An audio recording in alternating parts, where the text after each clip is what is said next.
c'est comme dans notre équipe, tu vois. Genre, Mhm. typiquement, il y avait plein de gens qui me disaient, à partir de 1 million, tu dois recruter des gens ultra expérimentés, machin, machin. Non, tu vois, genre, moi, je sais que j'adore, j'ai toujours aimé enseigner. J'ai toujours aimé, tu vois, partager toutes mes connaissances. Et forcément, tu vois, genre, j'ai recruté des gens qui étaient pas du tout seniors en business, mais qui avaient l'envie d'apprendre et qui me montraient qu'ils étaient des personnes qui apprenaient vite. Et aujourd'hui, tu vois, toute notre équipe, elle monte en compétences rapidement et c'est cool, tu vois. Et on est à 8 millions, donc on va rapprocher des 10 millions dans les mois qui viennent, donc c'est cool. Yes. Et est-ce qu'il y a une phase justement, comme je disais précédemment, bah c'est, il y a quand même un pic et un moment où ça devient quasi hyper exponentiel parce que ça fait pas quelques mois que tu avais annoncé d'avoir passé les plus de 3 millions et là on parle de 8 millions. Est-ce qu'il y a une phase comme ça où les chiffres ça devient complètement démesuré? Est-ce qu'il y a un, je sais pas, une sorte de delta que ben, lorsque tu traverses, je sais pas, le mec de Point Nine Capital, il parlait de, c'est de tipping point, je sais pas trop. Comment est-ce que, Ouais, c'est pas un truc qui est palpable, tu vois, parce qu'en gros, on était à 4 millions en décembre 2020, un peu plus de 4 millions en décembre, et là, tu vois, 6 mois plus tard, on a doublé. Donc, en fait, j'ai regardé les chiffres et en gros, je me suis rendu compte qu'on doublait tous les 6 mois depuis 18 mois. Mais en fait, c'est juste que là, on arrive à des sommes, tu vois, qui sont juste énormes, en fait. Donc, et clairement, après, c'est pas un rythme que tu gardes. Enfin, je pense que c'est impossible de garder ça à vie. Tu vois, il y a un moment où tu t'arrives sur, et puis il y a plusieurs phases aussi dans ta croissance.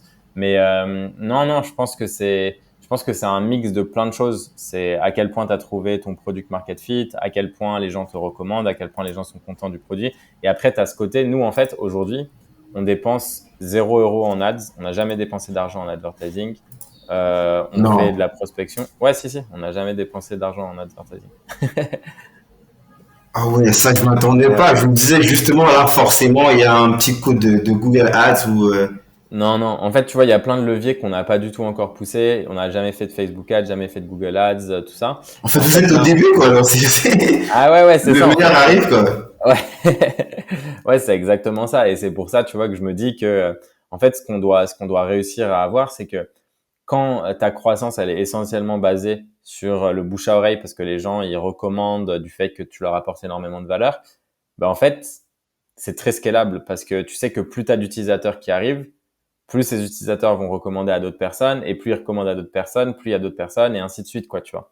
Donc, nous, c'est vraiment un petit peu notre façon de voir et plus le temps passe et plus on réfléchit, tu vois, à des moyens de faire en sorte d'inspirer et d'aider un maximum de personnes à faire grossir leur business. Donc, d'aller encore plus en haut du funnel et réfléchir à comment on peut faire pour encore mieux les aider, quel type de contenu on peut créer.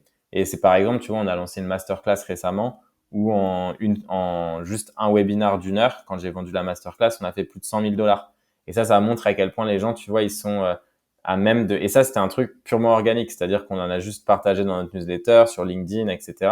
Donc ça, tu vois, c'est des trucs. Et dans cette masterclass que les gens ont pu acheter, ben en fait, il y avait dedans, tu vois, j'explique aussi comment utiliser l'Emlist. Et je me rends compte que les gens qui ont fait la masterclass, ils ont des bien meilleurs résultats maintenant avec l'Emlist. Donc, ça va être des clients qui vont rester très longtemps. On en a qui venaient de concurrents et qui ont décidé de switcher après la masterclass. Donc, en fait, tu vois, il y a plein de choses où tu te rends compte que plus tu apportes de la valeur, plus les gens, en fait, ça leur paraît logique d'utiliser ton produit ou ton service. Et par conséquent, après, si eux, ils ont des bons résultats, il n'y a aucune raison qui fait que ces gens-là vont partir ou ne pas te recommander, bien au contraire, tu vois. Et donc, l'idée, c'est toujours de garder un petit peu on va dire, ce cercle vertueux où tes clients, tu fais tout pour qu'ils puissent te recommander. Et pour ça, il faut qu'ils aient du succès, tu vois. Ouais, je suis vraiment impressionné. Je m'attendais pas. J'étais convaincu. Forcément, là, vous allez lancer des ads et tout. J'ai hâte de suivre ça. J'imagine que c'est dans le pipe, dans les pipes de lancer très rapidement la partie des ads, notamment sur Google ou sur Facebook. Est-ce que toi, à titre personnel, parce que tu restes quand même assez jeune, quoi, je crois que tu as moins de 30 ans, peut-être 28, 29. Je Euh, viens d'avoir 30 ans. Ça y est. ouais, à la trentaine. Comment est-ce que ça se vit? Est-ce que pour toi, bah, c'était égal ou alors c'est qu'est-ce que ça fait à titre personnel de vivre toute cette expérience-là? Parce que c'est, j'ai envie de dire, c'est peut-être une seule fois dans sa vie qu'on peut vivre ce genre de choses. Bah c'est assez fou en fait, hein. Enfin, tu vois, c'est des sommes d'argent qui sont juste bah c'est pas des enfin comment dire, tu vois, c'est un truc où je m'y attendais pas quand on s'est lancé, tu vois. Quand on s'est lancé, notre ambition c'était OK, nous on veut essayer de réussir à se payer quoi. Donc forcément, tu vois, quand tu passes de on veut réussir à se payer, garder une petite équipe à on est 40 personnes, on fait plus de 8 millions, ouais, ça change ça change la donne, tu vois. Après c'est un sentiment génial parce que tu vois ce que en fait j'ai compris que ce qui me motivait, c'était pas l'argent. Moi, j'ai grandi avec pas beaucoup d'argent et je sais qu'en fait, pendant un temps, tu vois, je pensais que l'argent, c'était vraiment un truc qui allait impacter mon bonheur, etc. Et dans les faits, pas du tout, en fait. Parce que j'ai pas changé, quoi. Tu vois, moi, j'achète toujours mes t-shirts Uniqlo à 5 balles. Tu vois, genre, j'aime bien faire des kebabs avec mes potes. Enfin, tu vois, genre, je suis pas, tu vois, genre, j'aime les choses simples, en fait. Tu vois, quand je fais du sport, je vais dans la rue. Quand je vais, enfin, voilà, tu vois, je suis pas quelqu'un qui a des goûts de luxe, tout ça. Dans les milieux, tu vois, où c'est un peu trop luxueux, machin, tout ça, je me sens pas à ma place et je me sens un peu gêné.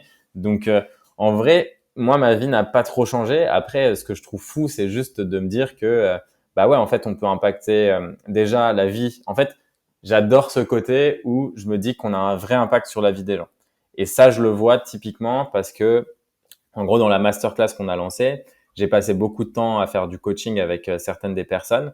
Et en fait, je me rends compte qu'il y en a, tu vois, qui connaissaient pas l'Emlist avant, la masterclass, qui ont fait la masterclass et d'un coup, qui se mettent à signer des deals genre à 30, 40, 50 000 dollars. Et donc, ça change totalement leur business. Ils peuvent recruter quelqu'un, ils commencent à grossir. Et en fait, c'est là où tu te dis, putain, en fait, tout ce que tu apportes, ça peut avoir un vrai impact sur la vie des gens. Et ça, c'est trop cool, tu vois. Et c'est surtout partout dans le monde. Donc ça, c'était un point qui me faisait vraiment, genre qui me motive de ouf, tu vois, c'est de me dire, OK, à quel point j'arrive à transformer la vie des gens de manière positive. Et ensuite, il y a comment est-ce que tu transformes la vie des gens avec lesquels tu travailles. Et ça, tu vois, c'est pareil. Aujourd'hui, on n'a pas d'investisseurs, on a tout fait nous-mêmes. Et en gros, je me dis, moi, les gens que je recrute, je les paye bien ou très bien, voire, et par rapport à la moyenne du marché. Et en gros, on a décidé de rajouter à la fin de l'année un bonus qui est lié au chiffre d'affaires et en fait, à la fin de l'année, chaque employé, en fait, personne dans la team, par exemple, les équipes commerciales ou marketing, n'ont pas de bonus par rapport à leurs objectifs. C'est juste à la fin de l'année, on prend un pourcentage en gros du profit on le distribue à tous les employés de la même manière. Et peu importe ton salaire ou quoi, tout le monde aura le même bonus parce qu'on considère que chacun a le même rôle à jouer dans la croissance, tu vois. Et que c'est pas parce que tu fais du produit ou que tu es dev ou quoi que justement tu devrais avoir pas de bonus alors qu'un sales devrait en avoir parce qu'il a closé un deal, tu vois.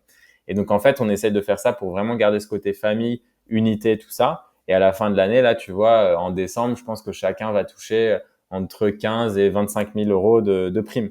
Tu vois, ce qui est un montant qui peut te changer, tu vois, avec 15 à 25 k tu peux avoir un début d'apport pour un appart. Enfin, tu vois, tu peux faire pas mal de choses dans ta vie qui changent tout ça. Et quand je vois ça, enfin, tu vois, moi, je me dis, mais c'est trop cool. Je suis trop content de pouvoir le faire, tu vois, parce que c'est génial de te dire que tu crées une équipe avec que des gens avec qui tu as envie de bosser, que tu bosses sur un projet qui change un peu la vie des gens un peu partout autour de toi et aussi dans le monde. Et pouvoir continuer à faire ça, c'est juste génial, tu vois. Euh, c'est trop cool. Mais est-ce qu'il y a une dichotomie ou alors en fait, j'ai envie de parler d'un sujet qui tient à cœur quelqu'un que tu connais très bien qui s'appelle Grégoire Gambato. Euh, Concernant justement ce point de lever des fonds, est-ce que tu penses pas qu'il y aurait des personnes qui pourraient avoir ou qui ont même le même impact que ce que tu essaies de vouloir faire, mais en levant aussi des fonds, en ayant tout simplement une relation saine avec, avec justement leurs investisseurs? Parce que peut-être ils sont dans un marché hyper concurrentiel. Je dis pas que c'est pas ton cas, tu l'as bien spécifié tout à l'heure, mais il faut qu'ils aillent hyper vite, sinon ils se font écraser, sinon ils disparaissent, quoi. Je pense que c'est un. En fait, moi, je suis pas contre la levée de fonds. Je pense qu'il y a plein de cas où c'est essentiel de lever des fonds. Comme tu le dis, tu vois, tu as des marchés où tu n'as pas forcément trop le choix si tu as envie d'être leader, etc. Par contre, tu vois, je sais très bien que si tu lèves des fonds, il y a plein de choses que tu peux pas faire d'un point de vue financier, tu vois. Genre, les fonds, ça sera très difficile de leur dire qu'à la fin de l'année, tu vas donner, je sais pas, plus d'1 million d'euros à tes employés, tu vois. Genre, leur, c'est pas forcément dans leur objectif. Ce qu'ils te diraient, c'est non, tu vois, ce million, faut que tu l'investisses pour grossir encore plus vite.